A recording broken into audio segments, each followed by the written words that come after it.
ځکه الله فرمایي نه رمضان زه رمضان ولې برتري او بهتره ده روح او د بدن یو اپډیټ کیږي موږ او تاسو ټول ورته ضرورت لرو او په دې روژې په معنا باندې غیر د الله نه څوک نه نن مو همدا موضوع ده کله چې موږ روژه نیسو نو ملایکې پرې نه پوهېږي بسم الله الرحمن الرحیم درنو لیدونکو السلام علیکم ورحمت الله وبرکاته په دې هیله چې بیا هم روغ جوړ خوشاله او زموږ د خپرونو سره اوسئ قدرمن لیدونکو یو ځل بیا تاسو ته د مبارکې روژې مبارکي وایو الله دې ټولو مسلمانانو خصوصا موږ او تاسو ته د ښې روژې نیولو توفیق را نصیب کړي قدرمن لیدونکو زموږ د خپرونې نننۍ موضوع هم روژه ده تاسو به هم د علماء کرامو څخه اورېدلي وي په تلویزیونونو کې به مو لیدلي وي سوشل میډیا کې به هم له علماو اورېدلي وي واړه او غټ په دې پوهېږي چې روژه بهترین عبادت دی او روژه په نورو عباداتو باندې د اهمیت وړ ده او په نورو عباداتو برتري لري نن مو همدا موضوع ده روژه څومره اهمیت لري او په نورو عباداتو ولې برتري او بهتره ده د همدې موضوع د ښه تشریح لپاره سره په خپلې خپرونه کې قدرمن میلمه دی شیخ الحدیث عبدالباري مدني صاحب را سره دی کور دې ودان وي چې له ځانه سره لرو قدرمن لیدونکو زموږ خپرونه مهمه خپرونه ده مهمه موضوع ده موږ او تاسو ټول ورته ضرورت لرو کوشش وکړئ چې خپرونه تر پایه را سره وګورئ شیخ صاحب ښه راغلاست ستړي مه شئ هر کله راشئ الله مو خوشحاله کړه سیرت صاحب محترم او تاسو ته هم د روژې مبارکي او درنو لیدونکو ته او د هغې نه وروسته تاسو ته بیا قدرمن لیدونکو ته ستاسو د چینل ټول لیدونکي چې خارج کې او داخل کې دي السلام علیکم ورحمت الله تعالی وبرکاته وعلیکم السلام ورحمت الله وبرکاته شیخ صاحب راځو ټولنه کې مشران کشران واړه غټ ټول په دې باندې پوهېږي څه ناڅه که علمي معلومات نه لري دا یې حتما اورېدلي دي چې روژه ډیره مهمه ده دغه عبادت په نورو عباداتو ډیر اهمیت لري په نورو عباداتو برتري ډیره زیاته ده حتی په روژه کې ډیری عبادت نفلي عبادت د فرضو درجې ته رسیږي همدارنګه که اذکار دي که نوافل دي که سنت دي خلک ختمونه هم کوي خلک پکې صدقات هم کوي همدې دپاره کوي چې په دې باندې پوه دي چې په ده کې اهمیت زیات دی دې ته نن راځو زموږ موضوع همدغه ده خپرونه هم په همدې کوو چې دغه روژه ولې په نورو عباداتو اهمیت زیات دی او په نورو باندې برتري او بهتري لري علت یې په څه کې دی الحمد لله والصلاة والسلام على رسول الله وعلى آله وصحبه ومن والاه وبعد فقد قال الله عز وجل كتب عليكم الصيام كما كتب على الذين من قبلكم لعلكم تتقون رضيت بالله ربا وبالإسلام دينا وبمحمد صلى الله عليه وسلم نبيا بیا هم ټولو ته نیکې هیلې وړاندې کوو سیرت صاحب محترم د الله جل جلاله په حکمتونو کې یو دا دی چې تنوع په عباداتو کې بله یعنې مختلف ډول عبادتونه او بیا په هر عبادت کې مختلف مقامونه تر دې پورې چې دا د الله بندگان ستړي نه شي او هر وخت ورته عبادت نه وي بله ځکه هر څه چې تکرار وي نو طبعا خلکو ته بیا ستړیا پېښوي نو په دې کې یو نشیط وي بله یو خوشحالي پکې وي او د روح او د بدن یو اپډیټ کېږي لکه څنګه چې تاسو فرمایل د روژې په هکله باندې ځینې هغه موضوعات به درنو لیدونکو سره شریک کړو چې ممکن نه وي بله معنا دا چې روژه هم نه وي ده نو مسائل هم انشاءالله ورسره او ډېر ځوانان به هم نه وي چې سږ کال پې فرض شوي روژې اول کالي یقینا همداسې ده راځئ داسې یو عام فهم خبره وکړو سیرت صاحب محترم موږ چې کله عبادت کوو بله مثلا موږ مهم رکن لمونځ دی نو لمونځ چې دی دا وجودي عبادت دی بله چې موجودیږي مثلا چې موږ دا رکوع وکړه سجده مو وکړله تسبیح مو ویلې قاعده مو وکړه سلام بله او په سلام مو لمونځ ختم دارنګه کله چې موږ زکات ته ورځو نو ورکړه صدقه ده یو وجودي ده نو صدقه ورکوو د الله په نوم باندې صله رحمي کوو. دارنګه مثلا حج ته ورسو، حج کې طواف وکړي، بله صفا و مروه ده او مقام ابراهیم ده او مزدلفه ده، دا ټول وجودي دي. برتری د روژې څه ده چې دلته عبادت عدمي ده، یعنی نشته عبادت صورت تصویر نه لري، نه ښکاري. نو دا یو امتیاز دی چې ټول عبادتونه په شریعت کې هغه وجودي دي او صرف د روژې عبادت چې دی دا عدمي دی، یعنی روژه هیڅ وجود نه لري چې وی ګورش دغه روژه ده. یو سړی په لار روان دی نو نه پوهېږي دا روژه دار دی، یو سړی په جومات کې لمونځ کوي، سړی فلانکی حج ته تللی، خو د روژه دار حاله ته نه معلومیږي. وجه څه ده؟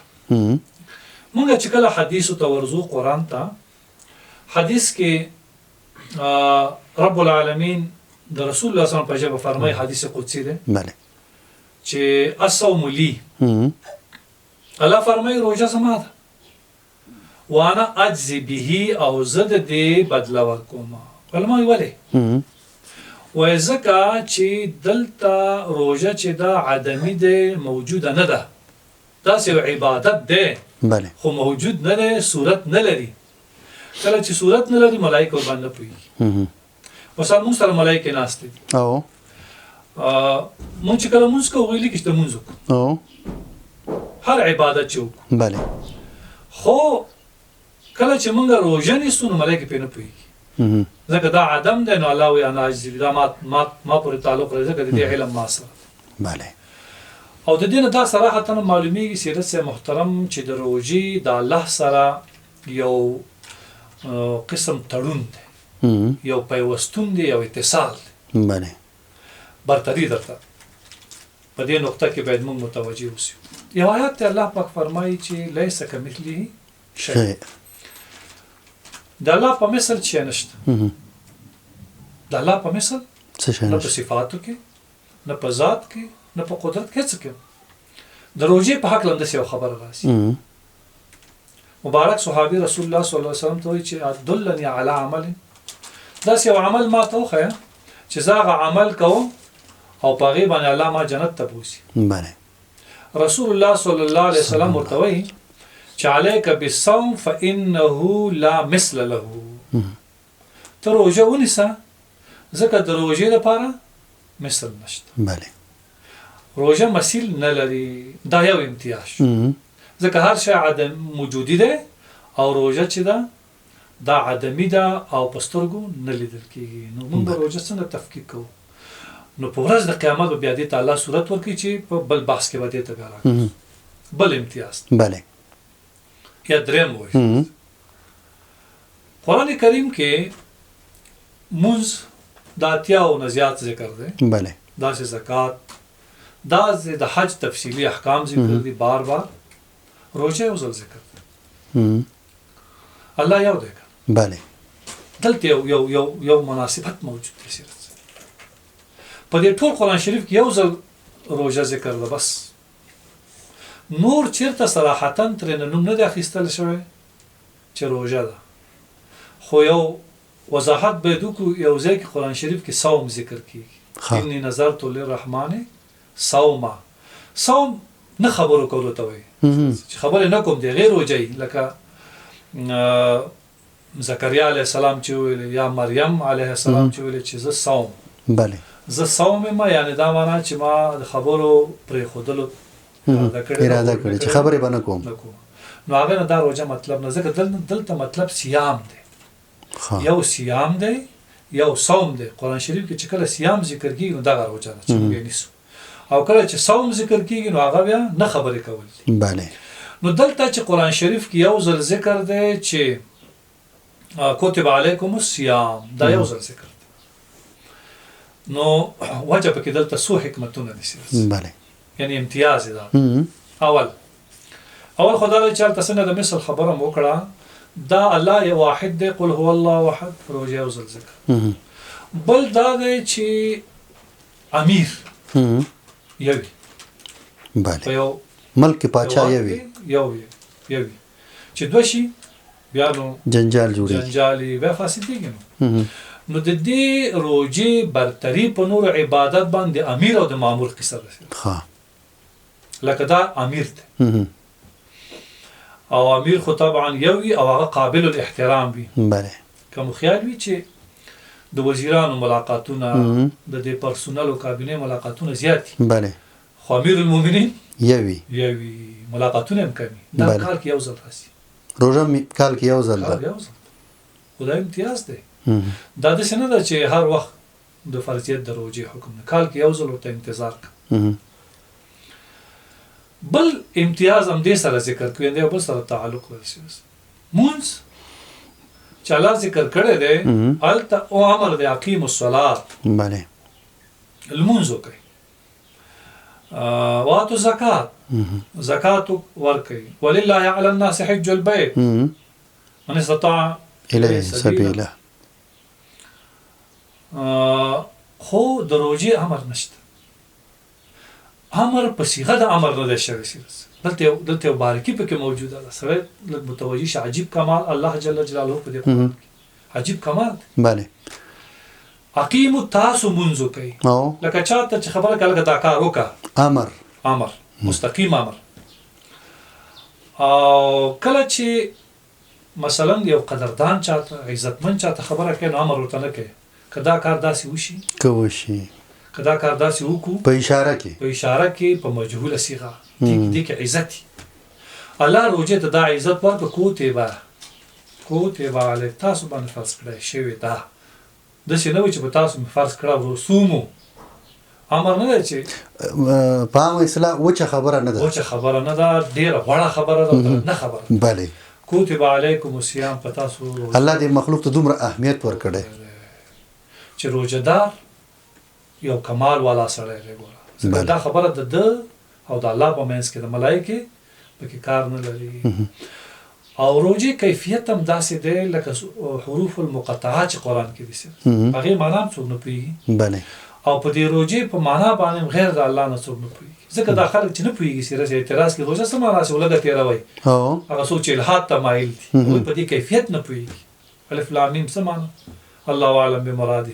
بله نو دې کې دا کمال الله یې کوتب علیکم. بیا ورسره وایي کما کوتب علی الذین من قبلکم. مخکې تاسو نه کوم خلک دي په هغوی هم فرض کړی شوی. دې کې څه مطلب دی؟ سیرت صاحب محترم کله چې مونږ د داود علیه السلام روژې ته ورشو بله او د موسی علیه السلام روژې ته ورشو نو دې نه معلومیږي چې دا کما کوتبه علی الذین من قبلکم کې دلته عمده اشخاص مقصد دي. بله چې په داود علیه السلام موسی علیه السلام وایي دا څه معنا شو؟ وایي د دې معنا دا دی، حکمت دا دی، امتیاز دا دی چې موسی علیه السلام ته الله تورات ورکول. بله نو د تورات د ورکولو نه مخکې الله ورته روژه ونیسه. داسې ورته نه چې ډېر لمونځونه وکړه راشه تورات درکړه یا حج ته لاړ شه تورات درکړه. ولې پرې روژه نیوله په موسی علیه السلام؟ دلته یو روحاني قوت ته راځم دغه بحث دلته یو روحاني رابطه قایمېږي. ځکه باید عقل خو داسې وایي چې دی باید ښه خوراک کړی وی. ځکه هغه کتابونه چې الله ورکول نو هغه خو غټ ثقیل و درنوالی لره راوړلو. بیا به حتما خپل قوم سره په جنجال کېده. نو باید ښه عقل خو دا وایي چې ښه خوراکونه یې کړی وی او ځان یې ښه مضبوط کړی وی. خو الله ورته وایي روژه ونیسه. حکمت پکې هم دا سیرت اصل په انسان کې چې دی سیرت محترم روح دی. روح دی. بله بدن د ده دپاره قالب دی. په قالب کې اصل په دې ظرف نه اصل مظروف وي. په ظرف کې اصل مظروف وي او دا روح چې دی دا د بر عالم نه راغلی. نو د دې قوت په روژې سره راسي. دلته د کتاب د حمل دپاره بدني قوت ضرورت نشته. بدني قوت ته ضرورت نشته. عبدالله ابن مسعود د بدن څومره کمزور خو د سره د غره قدر علم ځکه روح هلته قوي وي. نو دلته روحاني قوت چې راځي هغه په څه شي راځي؟ په روژه باندې. دلیل یې څه؟ حدیث دی زموږ رسول الله صلی الله علیه وسلم فرمایي ان الشیطان یجري من الانسان مجرى الدم فسدوا مجاريه بالجوع والعطش. رسول الله صلی الله علیه وسلم فرمایي چې دا شیطان د انسان په دې رګونو کې ځي راځي.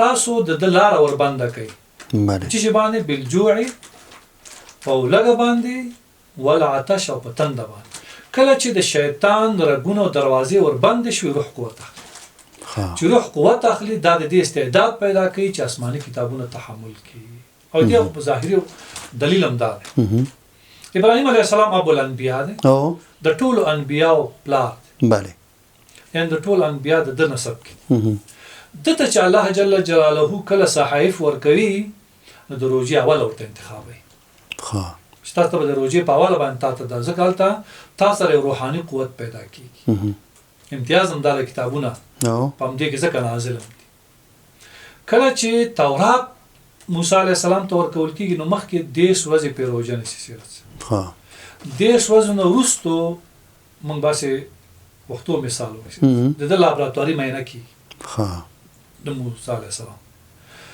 دا برابر نه دی تورات تحمل نور تیلا سورې نور کوم هدف چې دا ته نو رسیدل نه رسیدل وعدنا موسی 30 ليله ارو فاتممناها ب10 وإلى سورة نور يونس فتم ميقات ربي 40 لا ويسال الله سورة موسی چالت قوت رسي ولي ځکه زموږ رسول الله صلی الله علیه وسلم فرمایي چې په هر څلويختو کې په انسان کې یو انقلاب راځي په هر څلويختو ورځو په دې څلويختو کې لوی کمال دی که بیا موقع په دې باندې په ټولنه کې موږ تاسو څلويختان هم لرو څلويختان لرو ماشوم څلويختي پوره شو څلويخ ورځې چلا وشولا د 40 ورته دې تفسیر حتی په ټولنه کې څوک چې وفات څلويختي خیرات هم کوي خیراتونه مر پسې کوي ماشوم څلويخ ورځې نطفه وي څلويخ ورځې وینه وي څلويخ ورځې بیا په وخت بدليږي دا غټه عجیب فلسفه ده دلته په دې روزي سره دا کمال حاصلېږي نو ځکه موسی عليه السلام باندې روزه ونیول چې ته دا کار بیا براشي نو بیا به تاسو د دې تورات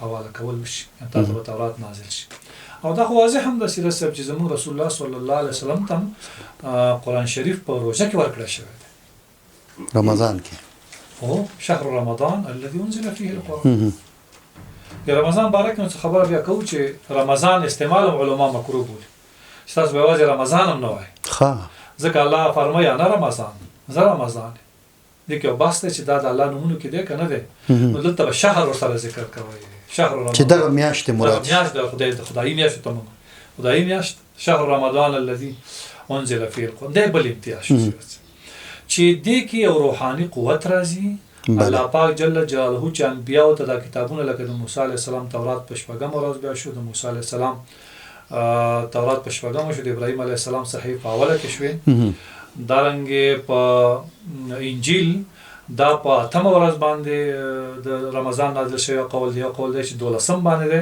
بله دارنګه زبور الله جل جلاله دا په اتم بیا نازل کړی ک تورات په ک انجیل په 12 باندې شي قرآن شریف خو هغه څو ولسموي څو څلتشتموي روایتونه مختلف دی یو بل امتیاز ده بله جل جلاله زم دی روزه تور بل امتیاز سیرت سے محترم چې الله پاک په دې روزه کې دا کمال خیر هغه دا چې په دې سره د الله جل جلاله د انسان د روح سره یو مستقیمه رابطه قائمېږي څه معنا مثلا ځینې کتابونه دلته مکتبه کې مشته چې دا د اولیاء مراتب نه دي بله چې مثلا من رسول الله صلی الله علیه وسلم حدیث کې فرمایي زما په امت کې ابدال حدیث د مشکات په دې مخبرونه کو چې دغه ابدال څوک دي دغه ابدال چې کله مثلا ترفیع کوي د غوث مرتبه ته ورسي قطب ته ورسي نو دا پروژه کې الله پاک دا چې څنګه پښتنه کوم لیدونکو سره په تشویش پیدا شوی ابدال تر اولیاء لوړ دي او اولیاء عام نوم دي عسكر قطب ولی دی بله غوث ولی دی ابدال ولی دی په دې اولیاء کې بیا درجه دي ها په اولیاء کې بیا درجه د اولیاء عام نوم دی الا ان اولیاء الله دا ټول پکې راځي په اولیاء کې او دا لکه یو نظامی وزارت او بیا کې جنرالان دی او ډګروالان دی او مختلف رتبې دي مختلف رتبې بیا د دین د تکشف شته خو دې کې دا رتبې ترفیم زمونږ په حکومتونو کې کال کې وي یا فراغت په وخت باندې وي نو پروژه کې دا امتیاز ده چې دا د مانځو د حج په موسم نه بلکې د اولیاء ته چې د مراتب ورکول کیږي سیرت محترم نو دا په روزه کې ورکول کیږي او غالبا د روزې 15 نو وروسته بیا شروع کیږي بله دوی ته روحاني اعلان کیږي چې د موقع باندې ستاسو مراتب یا ترفیع اعلانېږي. بله د ابدالو ته د ابدالو ته، د قطب ته، د غوث ته، ځکه دا خو ډېر مراتب دي. بیا په غوث کې غوث اعظم دی، قطب کې بیا قطب مدار دی، نو چې هغه بس نه بل خواته لاړ نه شو. دومره امتیاز د دې عبادت شو چې د دغه قطبانو او د دې غوثانو د دې ابدالو کوم چې حدیث کې معلومیږي د دې درجې چې کېږي ترفیع چې ورته ورکول کېږي هغه د روژې مبارکه میاشت کې دا امتیاز روژې ته الله جل جلاله ورخاص کړی دی. دا په نور عباداتو کې بیا نشته دی، د دې پر امتیاز. دارنګې الله جل جلاله د روژې یو بل کمال دی هغه دا دی چې د یو پاکیزه مخلوق سره مشابهت الله ورکړی دی چې ملایکې دي. ملائکه یو صفت لري چې نه خوري او نه څسکي، نو الله جل جلاله روزه‌داران یو ځل په دې امتیاز باندې نازوي چې تاسو مراتب د ملائکو سره برابر څه چې برم دي. بله دا یو درې قول دي په دې کې چې ملائک غوره دي او که انسانان غوره دي یا که مثلا دواړه برابر دي. نو په دې کې تفصیل دا دی چې ښه نیکان بندگان د الله له ملائکو نه بهتر دي. بل سیرت یو عجیب امتیاز. بله الله دې موږ ټول جنت ته بوزي. امین. د جنت پاتو دروازو کې د کوم عبادت په نوم باندې دروازه نشته چې دا د منځګزارو ده او دا د منځګزارو دا د ذاکرینو ده او دا د چا صدقې ورکړي دي، حتی د مجاهدینو مجاهدینو ته دروازه نشته. ها حجاج ته نشته، صرف یو دروازه د روزه‌دارانو د هغې ته ریان نومېږي. تر ټولو عبادت گزارو د روژتي درجه لوړه ده. دې کې شک نشته. ځکه هلته موږ په مقدمه کې ویلې په ابتدا کې چې دا مثل نه لري. ښه مثل دا معنی چې دې غوندې بل عبادت نشي جوړېدلی. ځکه که مخکینی خبره ته تکرار ورشو چې کله هم دغه ټول انبیا زموږ رسول الله صلی الله علیه وسلم روژه کې فرض نه ده، بله خو ده به ځان سره څه خوراک وړو، هلته به روژه و، قرآن ورته راغی. یعنې دلته کې یو کمال پروت دی که سړی پکې لږ دقیق جوار ورشي. دې ته فکر وکړي چې په آخرت کې دومره لوی امتیاز لري. یعنې په پیغمبر علیه السلام روژه فرض نه وه خو روژه نیوله. روژه نیوله چې دلته دا روحاني قوت قوي شي. نبي علیه السلام د فرضیت د روژې نه مخکې روژې نیولې سیرت. دې بحث ته به انشاءالله راځو په ترتیب، ځکه چې عاشورا روژه به یې نیوله، مخکې د یار میاشت کې 3 روژې وې، ایام البیض و، بیا چې روژې فرضیت راغی هغه فرضیت یې کم شو، هغه ختم شو، نور په خپل ځای باندې استحباب پاتې دی. دا چې ریان دینوم ته اوس ګوره. بله اکثرا ژمي کې روزه کمه راځي سیرت. یو جغرافي تحلیل 3 میاشتې چې راشي نو 9 کاله راځي. بله او باقي 9 میاشتې چې ده هغه په اوړي کې راځي، او خاص کر د حجاز مکه افغانستان یا داسې هغه ځمکې چې مثلا ګرمایش پکې زیات دی، یخې ځمکې کمې. نو دلته ریان وایي مړولو ته، د په اوبو باندې څوک سیراب شي په اوبو موړ شي هغې ته وایي ریان. یو خبره خو مې اورېدلې هسې مشهوره ده او حدیث هم دی او معلومېږي دا چې دلته په دې کوثر کې یو خوند دی، په دې کوثر اوبو کې چا چې په دې محشر کې وڅکلې نو بیا به نه تږی کېږي لا یزمو ابدا. خو روژه‌داران د دې نه مستثنا دي سیرت. چې هغوی کله د ریان د دروازې خوند وګوري، هغه کوثر چې د محشر په میدان دی هغه به ترې نه هېر شي. د رسول الله اسلام څو کوثر دي چې سوی تفاهم نه وي. یو هغه کوثر دی چې په جنت کې دی، هغې ته خو شی نه رسي. یو هغه کوثر دی چې په محشر کې یوه حصه ده. او دلته به هغه خلک چې صحابه و مینوال دي، د خلفاو راشدینو، الله دې موږ پکې په همدې مینوالو کې حساب کړي. صدیق اکبر، فاروق اعظم، عثمان ذوالنورین، علي مرتضی. نو دوی په دې 4 کنجونو به دا اوبه توزیع کوي. دغه په محشر کې دی، محشر په میدان کې. خو ریان چې کله په دې دروازه ور داخليږي د روژه‌داران، دلته په دې بدن کې یو خوشحالي احساس کی چې د دنیا، د محشر، د برزخ، د ژوند څومره سختیانې وي دا به ترې الله جل جلاله لرې کړي. او واقعا داسې معلومیږي چې د دې دروازې د روژې سره، دا دروازه چې کومه د روژې دپاره ده، د مخکې دلته یو حوض دی سیدت ها دې کې به انشاءالله ټول لامب د دې سرچشمه د دې چینې چې د ریګان د دروازې لاندې ده یعنی دا هر څه هغه دروازه ده چې د روژتیانو دپاره جوړه ده دا هر څه امتیازات بالکل شیخ صاحب یو دقیقه کې دغه بحث راټول کړو ښه نو د روژې یو څو امتیاز هم تاسو قدرمن چې د روژه په نورو عبادتونو باندې ډېر فضیلت لري بله هغه دا دی چې دا مثل نه لري او دا په یو احترامي جمله باندې شروع شوې ده یو ځل په قرآن کریم کې ذکر ده او کتابونه آسماني م الله په دې روژه کې موږ پیغمبرانو ته ورکړي او وجود هم نه لري وجود هم نه لري ډېره مننه شیخ صاحب دا چې زموږ د خپرونې د پای شیبې دي له تاسو مننه کور مو ودان الله مو خوشحاله قدرمند او عزتمند اوسئ قدرمن لیدونکو له تاسو هم مننه چې تر دې دمه موږ سره وئ او په دې باندې پوه شولئ چې روژه ولې په نورو عباداتو باندې بهتروالی او اهمیت لري شیخ صاحب په دې تفصیلي رڼا واچوله تر بیا چې ستاسو په درانه خدمت کې حاضرېږو تر هغې مو په لویه مهربانه رب سپارو هر چیرې چې یاست روغ جوړ خوشحاله اوسئ